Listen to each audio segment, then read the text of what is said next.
Como eu organizo minha vida financeira aqui em Portugal? Oi pessoal, eu sou Ana Cristina e se você quer aprender a se organizar melhor financeiramente e assim guardar mais dinheiro, fica comigo até o final deste vídeo. E o primeiro ponto que eu acho crucial para um desempenho positivo financeiramente, com certeza, é a mentalidade e o foco. E não ache você que isso vem do dia pra noite. Nós fomos criados em ambientes, nossa família, a forma com que eles lidavam com o dinheiro, a forma com que nós fomos expostos ao contato com o dinheiro faz com que a gente tenha crenças limitantes que fazem a gente ter um bom desempenho ou um mau desempenho, dependendo com o ambiente que a gente foi criado. E nós fazemos isso inconscientemente. A gente basicamente segue padrões do ambiente em que a gente viveu e cresceu, a gente acaba levando isso pra nossa vida. Mas você pode se perguntar, mas duas pessoas foram criadas no mesmo ambiente e vem o dinheiro de uma forma diferente. Sim, o externo também, como aquilo reflete na sua vida, também vai fazer com que você tenha um desempenho diferente. Então, às vezes, não é só aquilo que você viu, e sim o que aquilo lhe causou, ou os sentimentos que você teve perante aquilo. Tudo o que acontece está aqui dentro da nossa cabeça, na nossa mentalidade. E depois da mentalidade, o que eu acredito ser muito bom é a gente ter pelo menos um planejamento financeiro.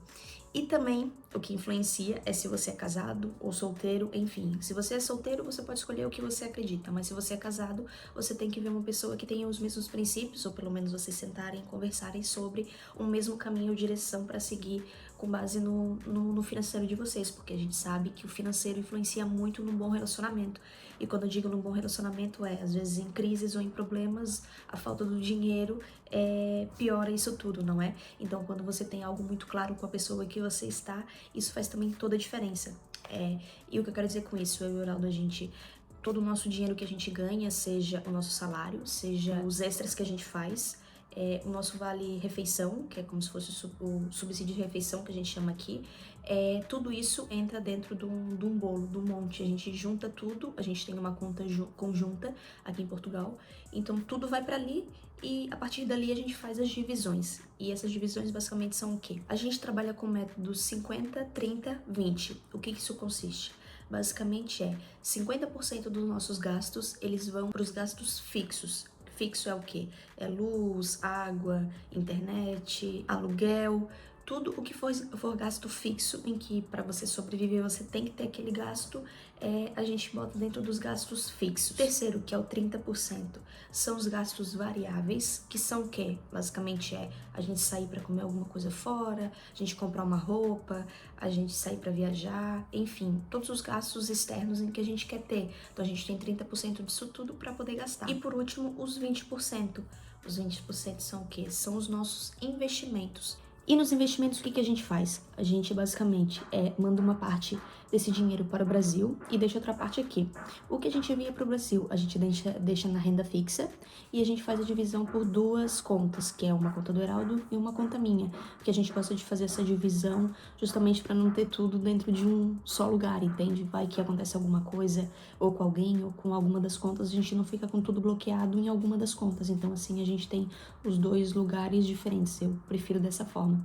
Então a gente envia para lá e a gente deixa eles numa renda fixa, gerando ali um rendimento por mês, e assim o nosso dinheiro ali fica seguro e guardado para uma possível reserva de emergência. A gente não deixa tudo em reserva no Brasil, até porque reserva de emergência é para emergência, mas a gente optou por fazer essa divisão justamente para ter também um rendimento, mas para deixar isso parado no Brasil, porque às vezes a gente viaja e tudo, então a gente optou por fazer assim.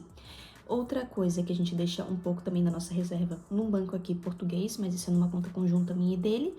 E também eu faço investimentos numa corretora aqui, não é de Portugal, mas é daqui da Europa. Faço investimentos em euro e também faço em dólar, em comprações americanas também, que no caso vale muito a pena. Então são essas as formas que a gente faz basicamente de divisão financeira. E na parte dos investimentos, que é algo que eu não entendo, não sou nenhuma expert, nem especialista, mas todo o conhecimento que eu tenho eu comecei a adquirir ali em 2020, na altura da pandemia. Desde então eu sempre investi de pouquinho em pouquinho, e isso fui vendo que a longo prazo, né, 4 anos, 5 anos que eu tô vendo o desempenho, então vale super a pena pra mim, mesmo não tendo tanto conhecimento.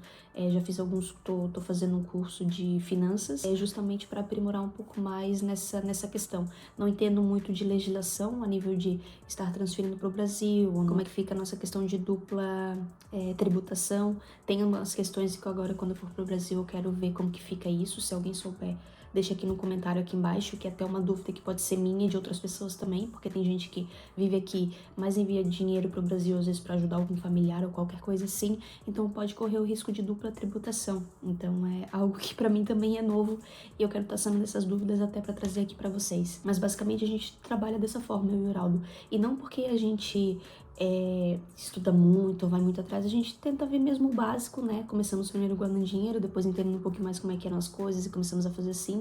E não foi sempre assim.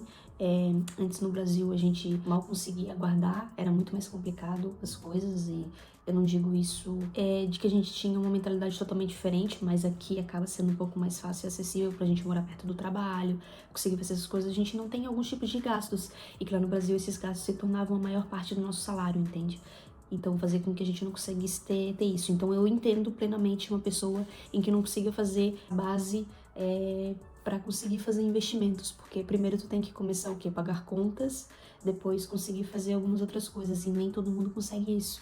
E se eu pudesse dar uma outra dica, era com certeza começar por liquidar suas dívidas. Quando a gente chegou aqui, foi antes de trabalhar ou de ter uma vida de adulto, eu não sabia o que era uma vida sem ter um boleto pra pagar, ou ter alguma conta pra pagar, né? Financiamento de carro, a gente tinha apartamento, não era nosso, era alugado, mas enfim, a gente tinha ali os gastos que a gente acabava tendo, e daí cartão de crédito era uma loucura, comprava tudo em cartão de crédito, pagava pro próximo mês, então ficava sempre aquele gasto. Sempre. E quando a gente chegou aqui, a gente tinha liquidado tudo que a gente tinha no Brasil, tinha só algumas contas no cartão ainda, que a gente fez pra vir pra cá, a gente comprou no crédito a nossa passagem, então assim, tinha algumas contas que a gente tinha pra pagar, mas era bem menos, né? E quando a gente chegou aqui, compramos tudo à vista, tentamos fazer o mínimo possível e hoje a gente quase não tem gastos desses variáveis, os fixos são o que a gente tem de gasto mesmo, e a gente só compra alguma coisa se a gente realmente tiver dinheiro. E isso dá um alívio tão grande depois que tu começa a tirar algumas crenças, não é? E essas crenças que eu digo eu sempre pensei que para ter alguma coisa eu tinha que financiar uma casa, para ter minha própria casa, e não tô dizendo que isso é errado, não é isso. Só tô dizendo que às vezes a gente cresce pensando que a gente tem que fazer isso e às vezes não é isso que a gente precisa fazer. Se eu pudesse dar uma dica primeiro, tente quitar suas dívidas.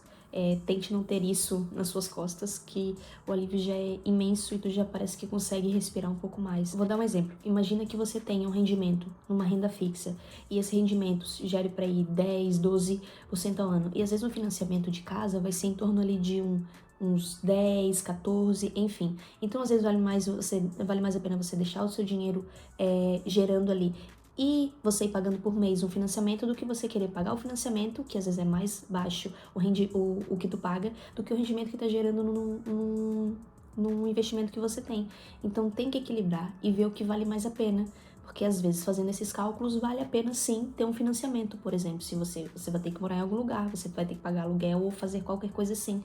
Então às vezes vê também um aluguel, se o aluguel vale mais a pena do que um financiamento, você faz as contas, vê em 40 anos como que ficaria, por exemplo, que no Brasil os financiamentos são de 40 anos, faz as contas de 40 anos pagando financiamento ou 40 anos pagando um aluguel, qual que vale mais a pena no final do tempo. E claro que a gente sempre vai pensar que pagar um financiamento, a gente tá pagando por algo que é nosso, mas a gente às vezes fica guardando um pouco de dinheirinho ali e depois dar uma entrada e não pagar tanto juros, às vezes vale muito mais a pena do que fazer um financiamento. Então tudo é fazer cálculo. Eu faria com certeza o pagamento dessas contas, dessas dívidas, quitaria tudo pra pelo menos desafogar um pouco. Depois pensaria na parte de investimento, começaria com uma reserva de emergência para futuros problemas, a reserva já é para isso, para qualquer tipo de problema que possa vir a acontecer, porque, por exemplo, se você tiver dinheiro investido e você estiver contando com aquele dinheiro, se você perde aquele dinheiro, você tá ferrado, lascado se acontecer alguma coisa. Então é pra isso que tem uma reserva de emergência, pra se qualquer coisa acontecer. Por exemplo, na pandemia, quem tinha dinheiro guardado conseguiu pelo menos se manter um pouco. Agora, quem não tinha, acaba entrando em desespero. Então, eu acredito que ter sempre essa reserva vale muito a pena. E depois disso, começam os outros pilares, não é? Você investir, seja mais arriscado, seja mais cauteloso, tudo vai depender do seu perfil. E nas corretoras de investimento, eles têm o perfil de investidor e ali você consegue ver o que é melhor para você e com certeza eu vou dizer para ver vídeos em canais, tem canais grandes que são muito ricos em conteúdo e são realmente de graça, porque acredito que é um bom caminho. E se você tiver interesse em saber um pouco mais sobre o que eu sei sobre investimento, claro que é um crescimento para todos, não é? Eu também tô estudando sobre isso.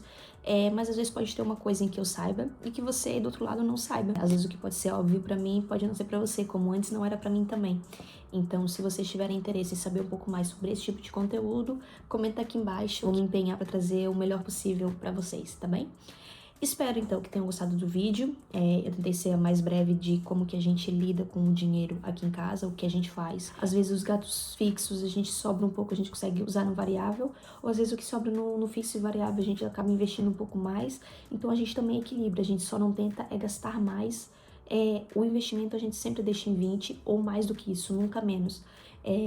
Porque a gente tem isso mesmo muito rígido, a gente quer isso dali, o que a gente pode acrescentar é investir mais do que gastar mais, do que a gente ganha.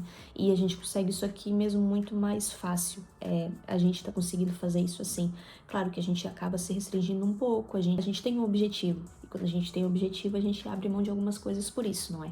Então, assim, eu acho que isso é o que cabe a gente e você tem que ver o que cabe a você. Se você tem um objetivo, um sonho de ter uma casa própria, de viajar para algum lugar, faça planos. Nesse mesmo montante de investimento, você pode botar uns 5% para uma viagem dos sonhos e assim você pelo menos consegue chegar lá. Então, acredito que fazendo um bom planejamento financeiro, isso faz com que você conquiste muitas coisas. Hoje eu estou aqui porque eu fiz esse tipo de planejamento. Eu acho que qualquer pessoa consegue, não digo qualquer pessoa, mas eu acho que a gente tem dentro da gente muito potencial para conseguir as coisas que a gente quer. Então, eu acredito muito que se você se empenhar, você consegue. E não esqueçam de me seguir e curtir esse vídeo para fazer com que o canal cresça para poder trazer mais conteúdo para vocês. E é isso, espero que tenham gostado do vídeo. Um beijinho grande e tchau!